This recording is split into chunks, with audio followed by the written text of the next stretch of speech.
जय हिंद दोस्तों। आशा करता हूँ आप लोग काफ़ी अच्छे होंगे। मेरा नाम है अंकित सिन्हा और हम बात कर रहे हैं जियो साइंटिस्ट के पेपर की। तो हमने काफ़ी सारे सब्जेक्ट्स इस पर्टिकुलर क्वेश्चन पेपर के डिस्कस कर लिए हैं। आगे बढ़ने से पहले समग्र बैच के बारे में बता दूँ, जितने भी PYQs यहाँ पे हम डिस्कस करने वाले हैं, इसके अलावा जो भी PYQs इन एग्ज़ाम्स में है, ये आप पढ़ सकते हो। UPSC के सारे एग्ज़ाम्स हैं और सारे स्टेट पीसीएस, इन सारे क्वेश्चंस को हम टॉपिक वाइज तरीके से कवर करते हैं बैच में। और ये कुछ और डिटेल से इंक्वायरी के लिए नंबर है जहाँ से आप ज़्यादा जानकारी ले सकते हैं। तो हमने जो सब्जेक्ट डिस्कस किए उनमें हिस्ट्री, पॉलिटी, ज्योग्राफी, इकोनॉमी है। आज हम बात करने वाले हैं, ये देखो हिस्ट्री की एनालिसिस है। और इसके अलावा अभी हम बात करेंगे एनवायरनमेंट की। तो ये पहला क्वेश्चन है आपकी स्क्रीन में। United nation framework convention on climate change UNFCCC was first sign during. तो पहली बार कब ये साइन हुआ था ये आपको बताना है। तो ये जो सवाल है, ये सेम क्वेश्चन सिविल सर्विसेज 2010 में भी पूछा गया था कि UNFCCC एक इंटरनेशनल ट्रीटी है, ये कब आती है। तो ऑप्शन है हमारे पास United nation conference on human environment Stockholm का, जो कि 1972 में। फिर ये कह रहे हैं एनवायरनमेंट डेवलपमेंट वाला जो रियो डी जेनेरियो वाला समिट हुआ। तीसरा सस्टेनेबल डेवलपमेंट पे जो वर्ल्ड समिट हुई जोहान्सबर्ग में 2002 में। चौथा United nation climate change conference Copenhagen 2009 वाला। देखो इसका सही आंसर क्या है।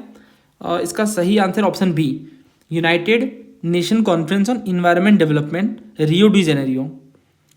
तो ये जो है united nation conference on environment and development, इसी को हम अर्थ समिट कहते हैं। ये अर्थ समिट के नाम से जाना जाता है। और ये जो समिट है ये रियो डी जेनेरियो में हुई थी, कब? 1992 में। बट ये कन्वेंशन फोर्स में कब आता है? 1994 में। और इस कन्वेंशन में एम क्या रखा गया कि हम क्लाइमेट चेंज को कॉम्बेट करेंगे, क्लाइमेट चेंज को कम करने की कोशिश करेंगे। किस तरह से? ग्रीन हाउस गैसेस के एमिशन को कंट्रोल करके, जिसके कारण ग्लोबल वार्मिंग हो रही है। और जो इस कन्वेंशन में करेंटली 197 मेंबर हैं इसके आसपास, ठीक है। और ये ट्रीटी कोई बाइंडिंग ट्रीटी नहीं है, ये भी ध्यान रखना। और ये बहुत ही इंपॉर्टेंट है। फिर ये क्वेश्चन देखो, यहाँ भी सेम ही क्वेश्चन पूछा गया, रियो अर्थ समिट इसका आंसर होगा 1992। और इस तरह के सवाल कई बार पूछे जाते हैं। अगर ये क्वेश्चन आपके गलत हो रहे हैं, दैट मीन्स आपको इन्वायरमेंट पे बहुत वर्क करने की नीड है, ठीक है। हमने बहुत डिटेल में ये सारे कन्वेंशंस वगैरह पढ़े हैं। फिर आप ये क्वेश्चन देखो, इसमें भी इन्होंने पूछा कि कौन सी ट्रीटी एक फ्रेमवर्क के जैसा एक्ट करती है for international cooperation to combat climate change by limiting average global temperature increases and the resulting climate change and coping with impact. तो आप समझ ही गए होंगे हम किसकी बात कर रहे हैं। हम यहाँ पे बात कर रहे हैं, हमारे पास ऑप्शन है ICERD, ICCPR, UNSC और UNFCCC। तो आंसर होगा UNFCCC, United nation framework convention on climate change. और ये 1992 में अडॉप्ट होता है रियो अर्थ समिट में। बेसिकली ऑब्जेक्टिव क्या है? To stabilize green house gas concentration in the atmosphere at a level that would prevent dangerous anthropogenic interference with the climate system. Simple सी बात यही कि ग्रीन हाउस गैस के concentration को हम कम करेंगे। बाकी के भी मैं एक्सप्लेन कर देता हूँ। देखो ICERD क्या है? ये इंटरनेशनल कन्वेंशन है on the elimination of all forms of racial discrimination. तो इसका तो यहाँ कोई लेना देना है नहीं। ICCPR क्या है? ये सिविल और पॉलिटिकल राइट का एक कोवेनेंट है, तो ये भी नहीं होगा। UNSC, United nation security council, ये तो आप जानते हो पीस और सिक्योरिटी से डील करता है, ना कि क्लाइमेट चेंज या फिर क्लाइमेट ट्रीटी से। तो आंसर क्या होगा? Option D. अब नेक्स्ट क्वेश्चन की ओर बढ़ते हैं।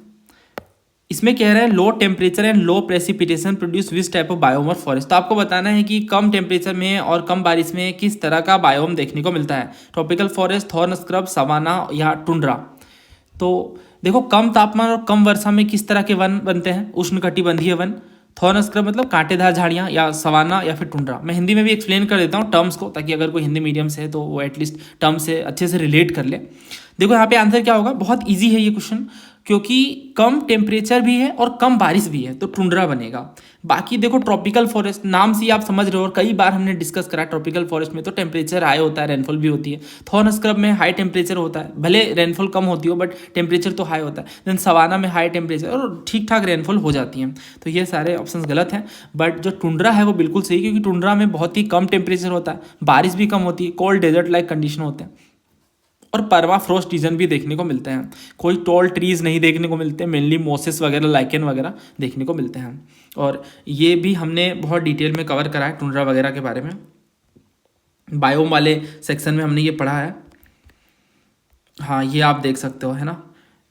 टुंड्रा के बारे में हमने अलग अलग तरीके से जितने भी हैं बायोम्स वो हमने पढ़ा था कि परमाफ्रॉस्ट रीजन में होते हैं यानी परमानेंटली फ्रोजन ग्राउंड। वाई इसके जो वेजिटेशन है वो सब भी देखें, हाई लेटीट्यूड हाई एल्टीट्यूड में यानी हिमालय वाले रीजन में। और फिर इस तरह से सारे इकोसिस्टम्स हमने कवर करे थे और ढेर सारे सवाल। ये देखो आप बायोम पे हमने ये बायोम की पिरामिड भी देखी थी, है ना, और ये अलग अलग तरह के बायोम होते हैं और ये सारे ही सवाल हैं। जैसे ये क्वेश्चन है, फिर वालास न्यूज़ वाला जो वालास लाइन वाला क्वेश्चन था, फिर ये देखो इकोसिस्टम का क्या मतलब है, बायोलॉजिकल नीड्स, बहुत सारे क्वेश्चन हैं जो हमने डिस्कस करे हैं बैच के अंदर। नेक्स्ट ये क्वेश्चन देखो, transition zone between two different ecological community. ये पढ़ते ही आपका आंसर आ जाना चाहिए, ऐसे सवालों में टाइम नहीं लगना चाहिए क्योंकि कोई ऐसा एग्जाम नहीं है जहाँ पे ये क्वेश्चन ना पूछा गया हो। इसका आंसर है इकोटोन, है ना। ये देखो इकोटोन पे हमने कितनी बार डिस्कशन करा, ये भी मैंने बैच से स्क्रीनशॉट लिया है। इकोटोन क्या है, किस तरह का इकोसिस्टम है, ये पूछा इन्होंने। फिर ट्रांजिशन जोन क्या होता है, ये इन्होंने पूछा CAPF में कि the transition zone of varied natural vegetation occupying the boundary between two adjacent and differing plant community is known as. क्या है ये, नीस है, इकोटोन है, क्लाइमेक्स है, इकोलॉजिकल सक्सेशन है। तो एक बार हम इकोटोन भी देख लेते हैं। तो इकोटोन क्या है, ये देखो ट्रांजिशन जोन है बिटवीन टू बायोम, है ना, जैसे mangrove between marine and terrestrial ecosystem. और इसी में हाई स्पीसीज डाइवर्सिटी देखने को मिलती है क्योंकि दो इकोसिस्टम ओवरलैप करते हैं।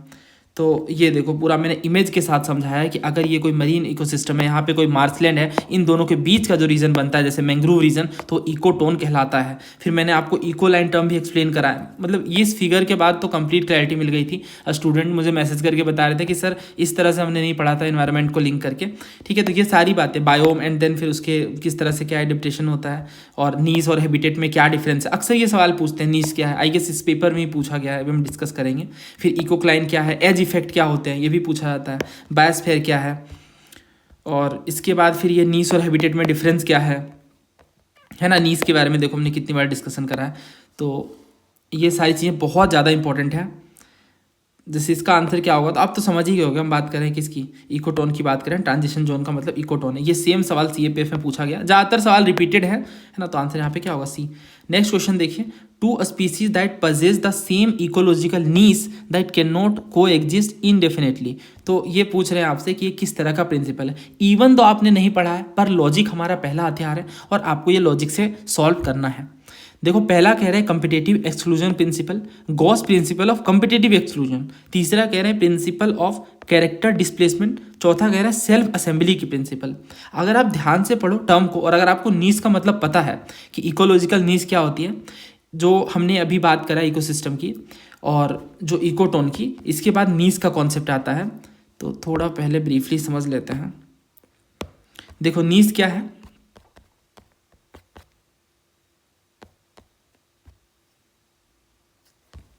तो नीस रोल और इंटरेक्शन को दिखाता है। बहुत सारे स्पीसीज हैबिटेट शेयर करते हैं पर दो स्पीसीज का कभी भी सेम नीस नहीं हो सकता।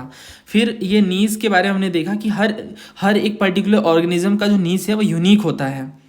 तो जब भी नीस की बात आए तो आप ये याद रखना कि नीस आप इस तरीके से डिफाइन कर सकते हो कि ये फंक्शनल रोल और पोजीशन को दिखाता है। ठीक है, functional role and position of a species, position of a species, जैसे कि वो कौन से हैबिटेट को ऑक्यूपाई करते हैं, कौन से रिसोर्सेज वो यूज़ करते हैं, बाकी ऑर्गेनिज्म के साथ उनका क्या इंटरेक्शन है, प्रीडेटर का इंटरेक्शन है, वो खुद में प्रे हैं या कंपटीटर हैं वो दूसरे ऑर्गेनिज्म के साथ, है ना। और नीस में ये भी आता है कि वो किस तरह के इन्वायरमेंटल कंडीशन को टॉलरेट कर सकते हैं, कितने लेवल के टेम्परेचर, ह्यूमिडिटी वगैरह। तो नीस को बहुत सिंपल भाषा में आप समझो कि एक स्पीसीज क्या काम करता है इकोसिस्टम में, उसका फंक्शनल रोल क्या है या उसका क्या पोजीशन है। हैबिटेट अलग चीज़ है, हैबिटेट का मतलब क्या है, एक स्पीसीज कहाँ रहता है उसे हम हैबिटेट कहते हैं, बट नीस इससे कहीं ब्रॉडर टर्म है। तो इकोलॉजिकल नीस अपने आप में बहुत इंपॉर्टेंट टर्म है और इसमें हम देखते हैं एक फंडामेंटल नीस का भी कॉन्सेप्ट है। बेसिकली नीस की एक टाइप है जो फुल पोटेंशियल रेंज होती है of conditions a species can occupy बिना किसी कंपटीशन के, वो फंडामेंटल नीस कहलाता है। मैं एक बार क्विकली रिकैप करवा रहा हूं आपको। फंडामेंटल नीस क्या होता है, the full potential range of conditions a species can occupy. वो क्या कहलाता है, वो कहलाता है फंडामेंटल नीड्स, ठीक है। तो और जो रियलाइज नीड्स है वो क्या होती है, जो एक्चुअल रेंज स्पीसीज ऑक्यूपाई करती है नेचर में, ये होता है। तो यहाँ पे फंडामेंटल नीड्स में आप ये समझना है कि एक स्पीसीज जो कंडीशंस को, जितने भी फुल पोटेंशियल रेंज है कंडीशंस की, बिना किसी कंपटीशन के, वो कहलाती है फंडामेंटल नीड्स। तो full potential range of conditions a species can occupy is fundamental needs. तो ये कुछ टर्म्स हैं जो इंपॉर्टेंट है यहाँ पे। अब इसके एग्जाम्पल भी बहुत सारे हो सकते हैं, जैसे मान लो हनी बी है, तो हनी बी का हैबिटेट कहाँ है, गार्डन में हो सकता है, फॉरेस्ट में हो सकते हैं, ग्रासलैंड में हो सकते हैं, है ना। नीज क्या है इसका, पॉलिनेटर। रोल ये क्या प्ले करते हैं, नेक्टर को फीड कर, नेक्टर में फीड करते हैं, है ना, और पोलिनेट करते हैं फ्लावरिंग प्लांट्स को, प्लांट रिप्रोडक्शन में हेल्प करते हैं। तो यही है इसका नीज। तो यहाँ पे जो कम्पिटेटिव एक्सक्लूजन प्रिंसिपल है और जो गॉस प्रिंसिपल है ऑफ कम्पिटेटिव एक्सक्लूजन का, ये दो सही है, बट कैरेक्टर डिस्प्लेसमेंट के प्रिंसिपल और सेल्फ असेंबली की प्रिंसिपल, ये दोनों गलत है। असल में ये दोनों कंसेप्ट ही अलग हैं। अगर हम इसे इस तरह से समझें कि जो कम्पिटेटिव एक्सक्लूजन प्रिंसिपल है वो क्या कहता है, two a species occupying the same niche can not coexist indefinitely because one will outcompete the other. यहाँ पे बड़ी ही ज़रूरी बात है कि दो स्पीसीज अगर सेम नीज को ऑक्यूपाई कर भी ले, occupying same niche can not को एग्जिस्ट, वो साथ में एग्जिस्ट नहीं कर सकती बहुत लंबे पीरियड के लिए। क्यों? क्योंकि एक जो है वो आउट कम्पीट कर ही देगा। इसी को हम कहते हैं जॉर्ज गोस का प्रिंसिपल, और ये कम्पिटिटिव एक्सक्लूजन के प्रिंसिपल के नाम से जाना जाता है। तो एक और दो सेम बात है ना, सेम बात है। कम्पिटिटिव एक्सक्लूजन प्रिंसिपल भी कहते हैं और गोस प्रिंसिपल भी। अब देखो ये मैंने आपको सिखाया भी है ट्रिक्स में कि अगर दो सेम स्टेटमेंट हो तो दोनों एक साथ सही होंगे, और बस इकलौता ऐसा आंसर इसमें 1 और 2 साथ में है। तो एलिमिनेशन भी यहाँ पे वर्क कर रहा है। बाकी कैरेक्टर डिस्प्लेसमेंट क्या होता है, देखो कैरेक्टर डिस्प्लेसमेंट का मतलब है कि जब सिमिलर स्पीसीज डिफरेंट ट्रेड्स में इवॉल्व करती हैं टू रिड्यूस कंपटीशन, तो कैरेक्टर डिस्प्लेसमेंट कहलाता है। तो ये नहीं होगा। सेल्फ असेंबली का प्रिंसिपल क्या है, तो इसका मतलब है कि how species assemble into ecological communities. तो ये नीड से जुड़ा हुआ नहीं है। ये देखो नीज के मैंने एग्जांपल, ये जो प्रिंसिपल है इनका कम्पिटिटिव एक्सक्लूजन का, कि दो अगर स्पीसीज सेम नीज को ऑक्यूपाई कर ले तो वो लंबे समय तक नहीं, इंडेफिनेटली नहीं रह सकती, जैसे कि आप इमेज में देख पा रहे हो। यहाँ पे सारी येलो थी, फिर यहाँ पे इन्होंने रेड में रिप्लेस कर लिया। The conversion of nitrogen to ammonium by bacteria and cyanobacteria is called. तो क्या कहते हैं इसे, नाइट्रिफिकेशन, डीनाइट्रिफिकेशन, अमोनिफिकेशन या नन ऑफ द अबव। तो मैंने आपको सारी बायोजियोकेमिकल साइकिल पढ़ाई हैं। सबसे पहले हमने ये समझा इकोसिस्टम के फंक्शन को, इसमें हमने न्यूट्रिएंट साइक्लिंग देखी, परफेक्ट इम्परफेक्ट, फिर हमने कार्बन साइकिल को समझा था, नाइट्रोजन साइकिल, फिर मैंने आपको बहुत डिटेल में समझाया था कि नाइट्रोजन फिक्सिंग बैक्टीरिया होते हैं वो किस तरह से बदलते हैं। 2 प्रोसेस हैं इसकी, है ना, इंडस्ट्रियल प्रोसेस भी हो सकता है। फिर मैंने ये भी बताया था कि नाइट्रोजन फिक्सर कौन होते हैं, सारे बैक्टीरिया के नाम भी लिखे थे और याद भी करवाया था, है ना। फिर इस पर वो हमने देखा था लेगुमिनस होते हैं ये, जिनके रूट नेड्यूल पे। अब फिर ये देखो नाइट्रिफिकेशन की क्या प्रोसेस होती है, अमोनिफिकेशन क्या होता है, डीनाइट्रिफिकेशन क्या होता है, एक एक बात मैंने बहुत डिटेल में समझाई थी, है ना, और बहुत ही आसान भाषा में। फिर ये इमेज से हमने समझा था और कंप्लीट क्लैरिटी मिली थी। और कई सारे सवाल हैं जो हमने डिस्कस करे, ये आप देख सकते हो। नाइट्रोजन फिक्सेशन के बारे में पूछा गया, फिर यहाँ पे इन्होंने पूछा था कि बायोजियोकेमिकल साइकिल के बारे में कि कौन सी सेडिमेंट्री होती हैं, है ना, कंबाइंड जियो साइंटिस्ट में ही। तो अक्सर सवाल देखने को मिलते हैं। तो यहाँ पे आंसर क्या होगा, ना ए होगा, ना बी होगा, ना सी होगा। जो सही आंसर है वो नन ऑफ द अबव होगा, क्योंकि ये असल में नाइट्रिफिकेशन भी नहीं है। नाइट्रिफिकेशन क्या होता है, देखो नाइट्रिफिकेशन जब ammonia nitrite and then nitrate में बदलता है तो वो होता है अमोनिफिकेशन, है ना। तो ये नाइट्रोसोमनास और नाइट्रोबैक्टर करते हैं, ये नाइट्रिफिकेशन है, बट ये नाइट्रोजन से अमोनिया कन्वर्जन नहीं है। फिर डीनाइट्रिफिकेशन, ये तो नाइट्रेट जब वापस से नाइट्रोजन गैस में बदलता है, यानी जब एटमॉस्फेयर में नाइट्रोजन रिटर्न करता है तो वो होता है डीनाइट्रिफिकेशन, वो भी गलत। अमोनिफिकेशन क्या होता है, जब किसी डेड प्लांट या एनिमल से ऑर्गेनिक नाइट्रोजन रिलीज होता है और वो कन्वर्ट होता है अमोनिया में, तो वो होता है अमोनिफिकेशन। तो ये कोई नाइट्रोजन कन्वर्जन नहीं है, तो ये भी गलत है। तो सही आंसर क्या है, सही आंसर है यहाँ पे नाइट्रोजन फिक्सेशन। तो ये ऑप्शन में है ही नहीं, तो करेक्ट आंसर डी है। नाइट्रोजन फिक्सेशन क्या है, देखो जब एटमॉस्फेरिक नाइट्रोजन अमोनिया या अमोनिया में बदलते हैं तो वो होता है नाइट्रोजन फिक्सेशन। ये कौन करते हैं, नाइट्रोजन फिक्सिंग बैक्टीरिया करते हैं, जैसे राइजोबियम वगैरह, ठीक है, राइजोबियम हो गए, साइनोबैक्टीरिया हो गया, ब्लू ग्रीन अलगी जिसे कहते हैं। तो ये भी इजी क्वेश्चन है और ये सभी पढ़ते हैं, हमने बहुत डिटेल में पढ़ा है, तो आंसर यहाँ पे डी है। नेक्स्ट ये क्वेश्चन देखो, पहला स्टेटमेंट पढ़ लो आप, फिर वो वाला पैटर्न है कि एक्सप्लेन करता है या नहीं। पहला कह रहा है the leaves of deciduous forest trees produce brilliant colour in autumn.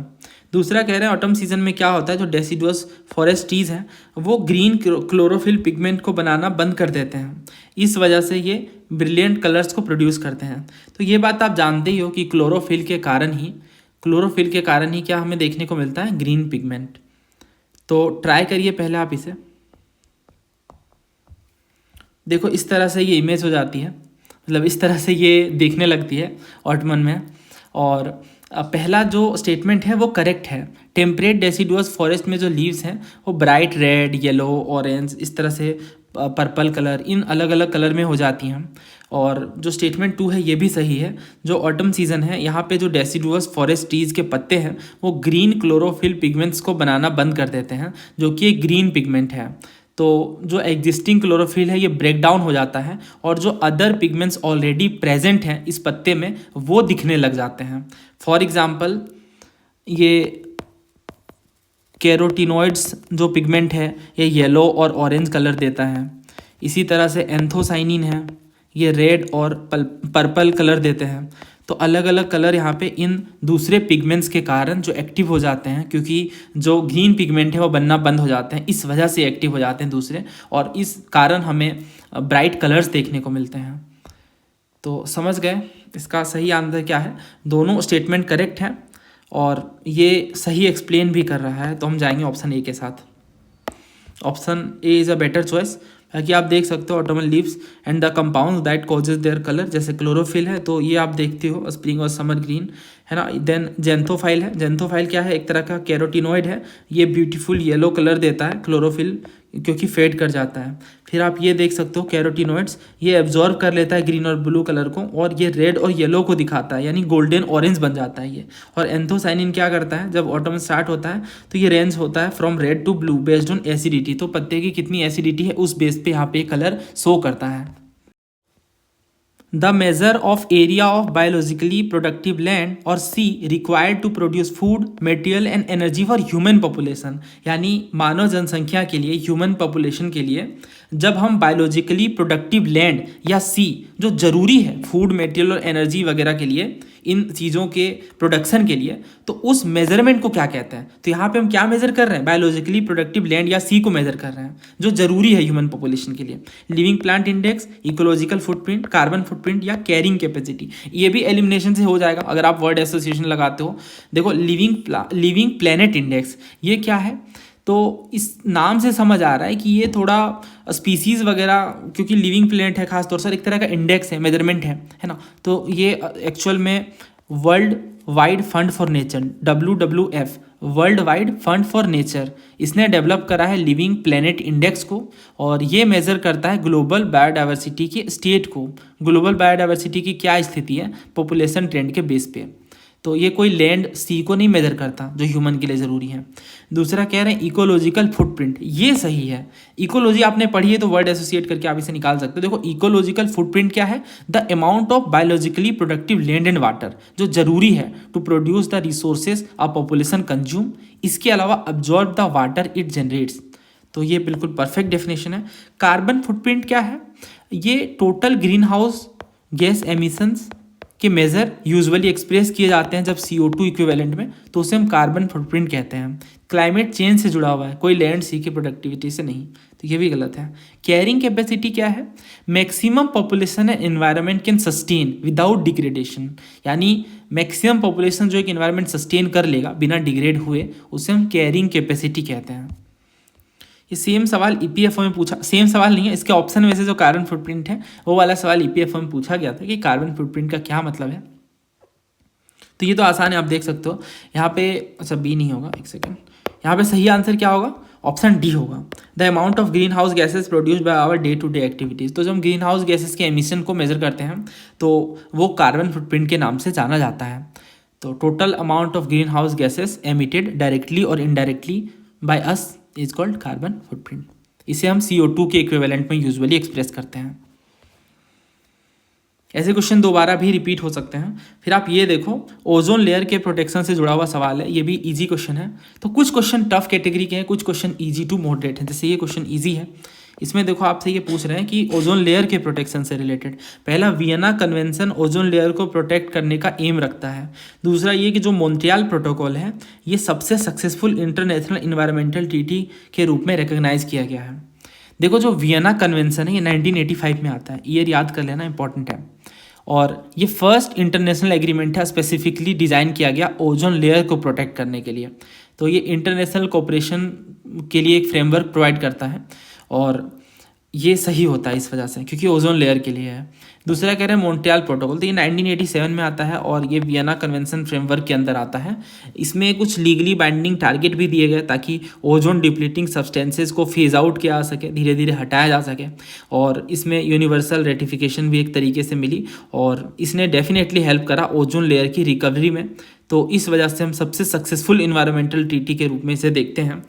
तो आंसर यहाँ पे क्या होगा, बोथ 1 और 2, आंसर इज ऑप्शन सी। फिर आप ये क्वेश्चन देखो और इसमें कह रहे हैं क्या मेन ऑब्जेक्टिव है वियना और मॉन्ट्रियल का, तो समझ ही गए होगे आप आंसर, ओजोन लेयर। और ये CAPF का क्वेश्चन है, तो सारे क्वेश्चन आपस में रिलेटेड देखने को मिलते हैं। ये क्वेश्चन देखो फंडामेंटल नीड्स क्या है, तो अभी मैंने आपको ये बताया, ध्यान से ऑप्शंस पढ़ो आप। देखो फंडामेंटल नीड्स की हम बात कर रहे हैं, फंडामेंटल नीड्स तो क्या होता है ये, असल में इसे हम इस तरह से डिफाइन कर सकते हैं, the full range of environmental condition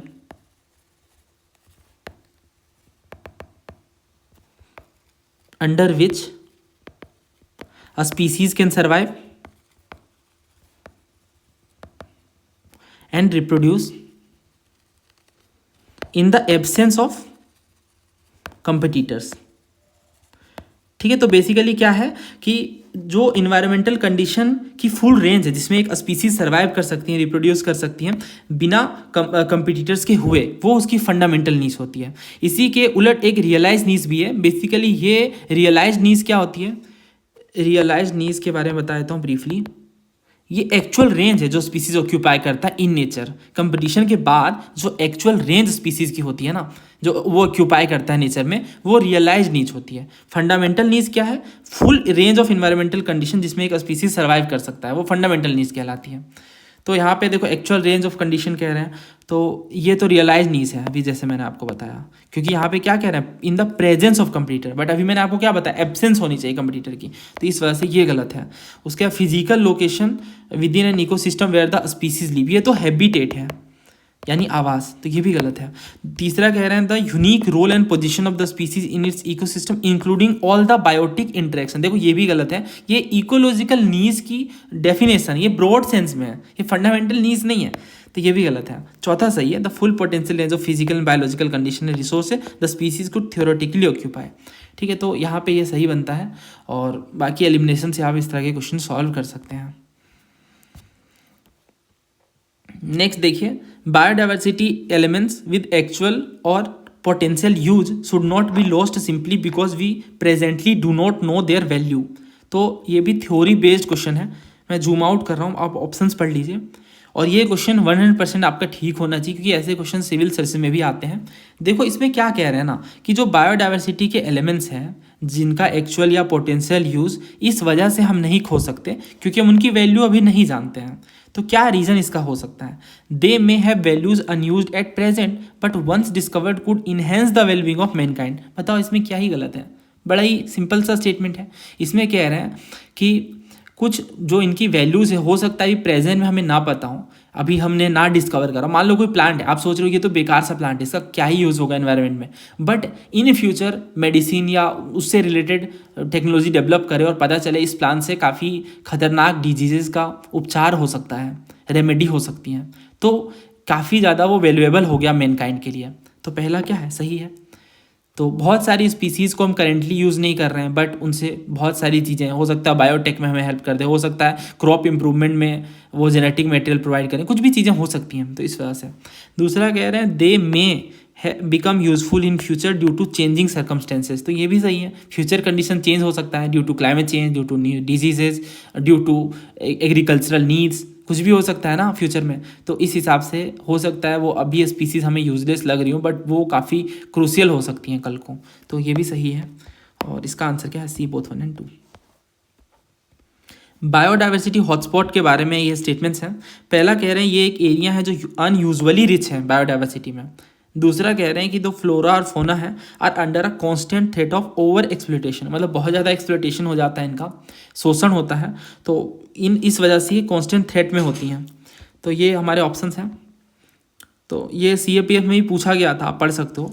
faunal resources के बारे में इन्होंने पूछा था कि जो हाई डिग्री ऑफ एंडेमिज्म है ये नोटिस किया जाता है बायोडाइवर्सिटी हॉटस्पॉट में।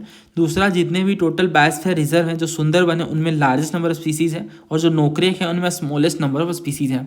अगर आप थोड़ा ध्यान से अटैम्प्ट करें तो इस क्वेश्चन को भी आप अटैम्प्ट कर सकते हैं। देखो यहाँ पे जो नंबर वाली बात कह रखी है इन्होंने, क्योंकि इतनी सारी स्पीसीज़ हैं, क्या पता इनमें फिर डिस्कवर हो जाए 50 और ये बढ़ जाए, तो we can't count the number ना। तो लॉजिक के साथ हम जब देखते हैं तो ये गलत हो जाता है, पहला सही है बिल्कुल। तो बायोडाइवर्सिटी हॉटस्पॉट के बारे में ही पढ़ना बहुत ज़रूरी है और बड़ा ही इंपॉर्टेंट टॉपिक है ये हॉटस्पॉट वाला। तो हमने बहुत डिस्कशन करा है बायोडाइवर्सिटी हॉटस्पॉट के बारे में, क्योंकि ये PYQs में बहुत ज़्यादा पूछा गया है। या आप पढ़ सकते हो कि ये क्या है, वो रीजन है जो बायोडाइवर्सिटी में रिच है बट इनमें हैबिटेट लॉस का खतरा है, तो उसे हम बायोडाइवर्सिटी हॉटस्पॉट के नाम से जानते हैं। क्या क्या क्राइटेरिया है, तो एंडेमिज्म होना चाहिए, मतलब एटलीस्ट 1500 स्पीसीज़ होनी चाहिए जो एंडेमिक हों, यानी उसी क्षेत्र में मौजूद हों। जो स्पीसीज़ किसी खास क्षेत्र में मौजूद होते हैं उन्हें हम एंडेमिक स्पीसीज़ कहते हैं। दूसरा, हम ये भी देखते हैं कि हैबिटेट लॉस होना चाहिए, मतलब ओरिजिनल वेजिटेशन का 70% ख़त्म हो गया हो और 30% बचा हो और उस पर भी खतरा मंडरा रहा हो, तो उसे हम बायोडाइवर्सिटी हॉटस्पॉट के रूप में डिक्लेयर कर सकते हैं। करेंटली 36 बायोडाइवर्सिटी हॉटस्पॉट हैं वर्ल्ड वाइड, और यह आप देख सकते हो जो half of the world endemic plant species हैं वो इन बायोडाइवर्सिटी हॉटस्पॉट को कवर करते हैं। तो ये 36 है नंबर में, आप नाम भी पढ़ सकते हैं। इंडिया वाले रीजन ज़्यादा इंपॉर्टेंट है, इंडो बर्मा, वेस्टर्न घाट है ना, ये आसपास के रीजन थोड़ा, लेकिन टोटल 36 हैं। जैसे ये सवाल पूछा गया था, पहले थोड़ा देख लेते हैं इंडिया के बायोडाइवर्सिटी हॉटस्पॉट के बारे में। तो इंडिया में ना 4 हैं जो 24.46% को कवर करता है। एक तो हिमालय है, क्योंकि देखो हिमालय में इतने सारे ऐसे स्पीसीज़ पाए जाते हैं जो हिमालय के लिए ही खास हैं, है ना। तो इसमें एंटायर इंडियन हिमालय रीजन है जो एक्सटेंड करता है पाकिस्तान, नेपाल, भूटान, चाइना और म्यांमार तक। फिर यहाँ पे स्नो लेपर्ड है, रेड पांडा है, हिमालयन ब्लू पॉपी हैं। देन इंडो बर्मा वाला रीजन भी बायोडाइवर्सिटी हॉटस्पॉट का पार्ट है। देन सुंदरलैंड है, यानी इंडिया, इंडोनेशिया, मलेशिया, ये वाले जो रीजन हैं। देन वेस्टर्न घाट है। वेस्टर्न घाट तो आप जानते हो बहुत ही खतरा फेस करता है कई बार कई सारे रीजन से, तो एक्सटेंड करते हैं अलोंग द वेस्टर्न कोस्ट, और यूनेस्को वर्ल्ड हेरिटेज साइट भी है। और यहाँ पे हाई लेवल ऑफ एंडेमिज्म, बहुत सारी ऐसी स्पीसीज़ हैं, ऐसी प्लांट्स हैं जो सिर्फ और सिर्फ वेस्टर्न घाट में मिलती हैं। मालाबार सिवेट, नीलगिरी तहर और पर्पल फ्रॉग जो हैं ये कुछ खास स्पीसीज़ हैं। इनके जब क्वेश्चन की हम बात करते हैं बायोडाइवर्सिटी हॉटस्पॉट्स के बारे में, तो ये देखो आप, है ना, इन्होंने पहले ही पूछ रखा है सिविल सर्विस में कि कौन कौन से बायोडाइवर्सिटी हॉटस्पॉट हैं। फिर उन्होंने पूछा है कि ये बताओ कि कौन सा जो रीज़न है वो ग्लोबल बायोडाइवर्सिटी हॉटस्पॉट का पार्ट है ना। इस तरह के सवाल आप देखो बहुत सारे पूछे गए हैं, तो इसी वजह से हम इस तरह से PYQ सेग्रीगेट करके पढ़ते हैं, काफ़ी ज़्यादा आसान हो जाता है। जैसे ये वाला सवाल आप देखो, CAPF में पूछा गया था 2024 में कि हाई डिग्री ऑफ एंडेमिज्म देखने को मिलता है, और जो ये नंबर है ना, तो वो देखा हमने गलत है। फिर एक सवाल ऐसा पूछा गया था जो सिविल सर्विस में था, इसमें उन्होंने पूछा कि हॉटस्पॉट वाले रीजन के लिए क्या क्या क्राइटेरिया है, तो हमने देखा स्पीसीज रिच होनी चाहिए, है ना, एंडेमिज्म होना चाहिए, 2 तो मेजर रीज़न है। तो 1, 3 अगर हम देखें, अच्छा किसी में नहीं है, तो आंसर हम एलिमिनेट करके बहुत ईजिली निकाल सकते हैं हम। तो यहाँ पे क्या क्या गलत है देखो, ये भी गलत है, ये भी गलत है, ये भी गलत है। आंसर क्या है, C 1, 3 और 5, क्योंकि ये 2 तो मेजर रीज़न है ना। तो उम्मीद है आपको समझ आया होगा। ये अनयूजुअली रिच है बायोडाइवर्सिटी में, सही बात है। और flora and fauna constant threat में हमने देखा कि 30% ही वेजिटेशन इनका बचा हो, बाकी चीज़ें, बाकी जो स्पीसीज़ वगैरह हैं वो ख़त्म हो गए हों, रिड्यूस हो गए हों और काफ़ी थ्रेट में हो ये। तो ये सारे जो पॉसिबल रीजंस हैं जो बायोडाइवर्सिटी हॉटस्पॉट का दर्जा दिलवाते हैं। So answer is option C। Next question देखिए, 2 स्टेटमेंट है, आपको करेक्ट बताना है कि stone species is an organism that has a disproportionately large effect on its environment relative to its abundance, मतलब जितनी कि उस स्पीसीज की संख्या है उससे ज़्यादा वो इफेक्ट डालते हैं एनवायरनमेंट में। दूसरा ये कि जो सेंटिनल स्पीसीज हैं ये ईयरली वार्निंग देते हैं प्रॉब्लम्स की जो पोटेंशियली अफेक्ट कर सकते हैं दूसरे स्पीसीज को। करेक्ट वाला आपको बताना है इसमें से। तो ये हमने पढ़ा है देखो बायोडाइवर्सिटी जब हमने पढ़ा था ना, तो उस टाइम पे मैंने आपको बहुत सारी स्पीसीज बताई थी। की स्टोन स्पीसीज वैसे स्पीसीज जो क्रूशियल रोल प्ले करते हैं इकोसिस्टम को मेंटेन करने में, जैसे टाइगर, लायन वगैरह, है ना। फिर अलग अलग तरीके के स्पीसीज हमने देखे थे, अम्ब्रेला स्पीसीज भी देखा था जो इनडायरेक्टली प्रोटेक्ट करते हैं दूसरे को, है ना, अम्ब्रेला बन के। तो नाम से भी तो समझ आ जाता है ना। फिर आप देखो ये सवाल था, कंबाइंड जियो साइंटिस्ट में पूछा गया था कि कौन सी जो स्पीसीज हैं वो डिसप्रोपोर्शनेटली अफेक्ट करती हैं इकोसिस्टम के डायनेमिक्स को। तो आप समझ ही गए होगे इसका आंसर तो, है ना। फिर ये वाला जो सवाल है आप देखो, बहुत सारे ऐसे क्वेश्चन हैं, कौन सी स्पीसीज है जो अगर एलिमिनेट हो गई तो अफेक्ट कर सकती हैं इकोसिस्टम को। तो ये क्वेश्चन मैंने यहाँ भी लिख दिया ताकि आप रिवीजन कर लो। तो ये क्या है आंसर इसका? आंसर इसका की स्टोन स्पीसीज अगर एलिमिनेट हो जाए ना तो इकोसिस्टम को सीरियसली अफेक्ट कर सकती हैं। जितनी इसकी संख्या है उससे कहीं ज़्यादा ये प्रभाव डालती हैं। तो इस वजह से पहला सही है। दूसरा कह रहे हैं सेंटिनल स्पीसीज़ के बारे में, तो ये होती है सेंटिनल स्पीसीज़। और हाँ, ये बात बिल्कुल सच है कि जो सेंटिनल स्पीसीज़ होती हैं ये हमारे इन्वायरमेंट में बहुत ज़रूरी हैं। क्यों? क्योंकि जो दूसरे स्पीसीज़ हैं उनके लिए ये एक वार्निंग देने का काम करती हैं। अगर कोई प्रॉब्लम आने वाला रहता है तो उन्हें ये पहले ही कुछ गतिविधियों के द्वारा बता देती हैं। जैसे फ्रॉग्स ये इंडिकेट कर देते हैं वाटर पॉल्यूशन को। कैनरी जो है वो इनको हिस्टोरिकली यूज़ किया गया कोल माइंस में ताकि टॉक्सिक गैसेस को डिटेक्ट किया जा सके। तो इस तरह से जो सेंटिनल स्पीसीज़ हैं ये हाईली सेंसिटिव होती हैं इन्वायरमेंटल चेंजेस को लेकर और ईयरली वार्निंग इंडिकेटर के रूप में वर्क करती हैं। तो पहला दूसरा दोनों सही है, सो आंसर इज सी। ये क्वेश्चन देखो, रिसेंटली जम्मू कश्मीर पीसीएस में पूछा गया, the extinction of a keystone species can lead to ecosystem collapse. सही बात है, इकोसिस्टम कोलैप्स कर सकता है अगर की स्टोन स्पीसीज एक्सटिंक्ट कर जाती हैं, ख़त्म हो जाती हैं तो। दूसरा कह रहे हैं जो क्लाइमेट चेंज है ये सोलली यानी केवल एक फ्यूचर कंसर्न है, इनका कोई करंट इफेक्ट नहीं है। आज के डेट में भी क्लाइमेट चेंज का बहुत महत्व है और बहुत ज़्यादा प्रभाव डाल रहा है हमारे एनवायरनमेंट को, तो हम कैसे कह सकते हैं कोई करंट इम्पैक्ट नहीं है। तो दो हट जाता है। तीसरा कह रहे हैं जो प्रोटेक्टेड एरियाज़ हैं वो ज़रूरी हैं बायोडाइवर्सिटी को कंजर्व करने के लिए। सही बात है। Ozone depletion directly contribute to global warming, ये गलत है। जो ओजोन डिप्लीशन है वो डायरेक्टली नहीं कंट्रीब्यूट करता, इनडायरेक्टली कंट्रीब्यूट करता है। ठीक है, तो आंसर क्या होगा? ऑप्शन ए होना चाहिए ना। फिर ये आप समझ ही गए, तो मैंने बता ही दिया आपको, की स्टोन है। तो की स्टोन स्पीसीज़ क्या होती हैं? अगर इनका थोड़ा भी पॉपुलेशन हट जाए तो ये फूड चेन को डिस्टर्ब कर सकती हैं। इसके अलावा इकोसिस्टम इम्बैलेंस या कोलैप्स हो सकता है। और ये जो टर्म है ये किसने इंट्रोड्यूस करा ये भी बता देता हूँ, वनडे एग्जाम्स में पूछ सकते हैं, यूपीएससी में तो नहीं, रॉबर्ट पेन ने। नेक्स्ट ये स्टेटमेंट देखो, दो स्टेटमेंट है और आपको बताना है कौन सा करेक्ट है। पहला कह रहे हैं trophic relationship within ecological communities tend to be complex and web like. दूसरा कह रहे हैं many consumer feed on more than one species and are fed upon by more than one species. बड़ा ही आसान स्टेटमेंट है और ये तो हम समझते ही हैं कि जो एक कंज्यूमर है वो एक से ज़्यादा को फीड कर सकता है और एक से ज़्यादा के द्वारा फीड भी हो सकता है। और ये फूड वेब में हम पढ़ते हैं, है ना, फूड वेब में हम पढ़ते हैं। तो ये एक नेटवर्क है इंटरलिंक्ड फूड चेन का और इस तरह से हम देखते हैं कि कई बार एक स्पीसीज़ एक से ज़्यादा स्पीसीज़ को फीड कर सकती है या उनसे फीड हो सकती हैं। तो इस तरह से ये जो स्टेटमेंट है ये सही है। और इसका रीज़न क्या है? इसका रीज़न ये है कि जो ट्रॉफिक रिलेशनशिप है विद इन इकोलॉजिकल कम्युनिटीज़ ये कॉम्प्लेक्स होती हैं और वेब लाइक होती हैं। तो ये दोनों एक्सप्लेन कर रहा है क्योंकि देखो रियल इकोसिस्टम में ऑर्गेनिज्म कनेक्टेड होता है मल्टीपल फीडिंग रिलेशनशिप के थ्रू। तो सिंपल लीनियर फूड चेन की बजाय इंटरकनेक्टेड फूड वेब होता है क्योंकि ये कॉम्प्लेक्स होती हैं और वेब लाइक होती हैं। और बहुत सारे कंज्यूमर में मल्टीपल फूड सोर्सेस हो ही सकते हैं, तो डायरेक्टली एक्सप्लेन भी कर रहा है। तो यहाँ पे जो ऑप्शन ए है वो मेरे हिसाब से बिल्कुल सही होना चाहिए। ये क्वेश्चन देखो, ये लास्ट क्वेश्चन है हमारे सेशन का। इसमें कह रहे हैं कि क्लीन टेक्नोलॉजीज़ के कौन कौन से एग्जाम्पल हैं? Methane digester, biodiesel, natural compost. देखो नाम से भी समझ आ जाता है ना कई सारी चीज़ें। बायोडीजल इसमें हम लोग क्या यूज़ करते हैं? वेजिटेबल ऑयल्स, एनिमल फैट्स, है ना, इन सब चीज़ों का यूज़ करते हैं, तो दूसरा सही है। फिर आप देखो कि फॉसिल फ्यूल पे हमारी डिपेंडेंस को कम करता है बायोडीजल, है ना।